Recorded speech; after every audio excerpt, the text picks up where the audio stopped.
नमस्कार, स्वागत है आपका आपके अपने चैनल जीके नॉलेज ग्रोथ में। तो आज की इस वीडियो में हम जो पढ़ने वाले हैं वो रामदेव जी के बारे में पढ़ेंगे। राजस्थान के प्रमुख लोक देवता हैं और पंच पीरों में जिनको गिना जाता है। तो आज हम इनके बारे में पढ़ेंगे क्योंकि आज भाद्रपद शुक्ल एकादशी है और इनका मेला भरता है रुणीचा रामदेवरा में। तो इनके जो उपनाम हैं वो है रामसा पीर, रुणीचा धणी। कृष्ण को अवतार माना जाता है, कृष्ण या विष्णु का अवतार। सांप्रदायिक सद्भाव के देवता, क्योंकि हिंदू और मुस्लिम दोनों इनको पूजते हैं, इसलिए सांप्रदायिक सद्भाव के देवता हैं। इनका जन्म है वो उड़ू काश्मीर गांव, शिव तहसील, बाड़मेर ज़िले में हुआ 1352 ईस्वी में। और ये एकमात्र ऐसे लोक देवता हैं जो कवि भी थे और 24 वाणियाँ ग्रंथ इन्होंने लिखा है। तो इनके जो पिताजी अजमाल जी जो कि तंवर राजपूत थे, माता मैणा दे और पत्नी नेतल दे। इनका जो एक गीत भी प्रसिद्ध है, अजमाल जी रा तंवरा, माता मैणा दे रा लाल, रानी नेतल रा बरतार, मारो हेलो सुनो जी रामा पीर। तो इस गाने से भी ये 3 चीज़ें हमको याद हो सकती हैं, पिता अजमाल जी और माता मैणा दे, पत्नी नेतल। और इनका जो घोड़ा था वो लीला घोड़ा या नीला घोड़ा था। इनके जो गुरु बालीनाथ थे और इनकी जो बालीनाथ जी की समाधि स्थल है वो मसूरिया पहाड़ी जोधपुर में है और यहीं पर रामदेव जी का मंदिर भी है। और इनके जो समकालीन लोक देवता थे रामदेव जी के, उसको राम ट्रिक से याद रख सकते हैं। रा से रामदेव जी, मैं से मलिनाथ जी। इनके अनुयायी हैं वो कामड़ और मेघवाल जाति के होते हैं और इनके मंदिर को देवरा कहा जाता है। राम देवरा इसी से नाम पड़ा है। इनके जो शिष्य हैं हरजी भाटी और लक्खी बंजारा, और शिष्या हैं रत्ना रायका और आई माता भी इनकी शिष्या थी। इनका जो रचित ग्रंथ है वो 24 वाणियाँ ग्रंथ है, 24 वाणियाँ। और ये जो अपने चमत्कारी घटनाएं दिखाते थे उसको पर्चा नाम से जाना जाता है। इनके जो चमत्कार होते हैं उनको पर्चा कहा जाता है। और इनका प्रतीक चिन्ह पगले या पद चिन्ह है। इनकी धर्म बहन डालीबाई है, मेघवाल जाति की डालीबाई। और इनकी जो बहन है सुगना बाई थी और बड़े भाई वीरमदेव थे वो बलराम के अवतार माने जाते हैं।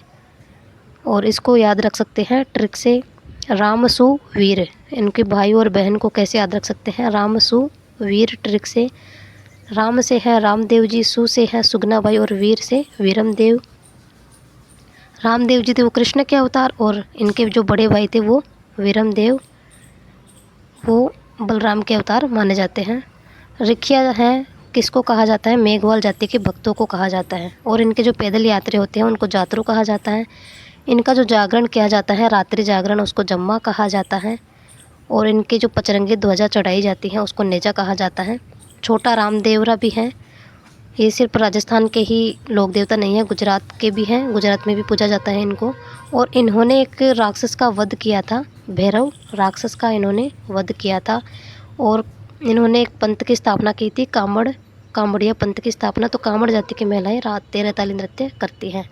मेला है इनका भाद्रपद शुक्ल द्वितीया से भाद्रपद शुक्ल एकादशी तक रामदेवरा में लगता है, जो मारवाड़ का कुंभ कहलाता है, पश्चिमी राजस्थान का कुंभ भी कहलाता है। इनके जो प्रमुख मंदिर हैं रामदेवरा जैसलमेर, बिराठिया ब्यावर, सुरताखेड़ा, चित्तौड़, मसूरिया, जोधपुर हैं।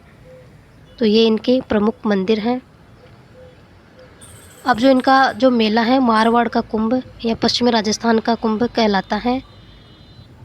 तो ये भाद्रपद शुक्ल द्वितीया से शुरू होता है। भाद्रपद शुक्ल द्वितीया को रामदेव जी का जन्म होता है, तो इस दिन से शुरू किया जाता है।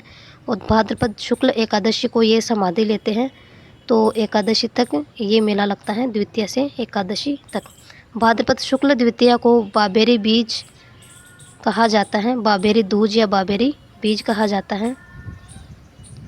और जो अब इनकी जो हम कहानी देखते हैं रामदेव जी की, ये क्या है, जब रुणीचा जाते हैं तो रुणीचा में इनको जो डालीबाई थी, एक डाली से बंधी हुई एक बच्ची लड़की मिलती है।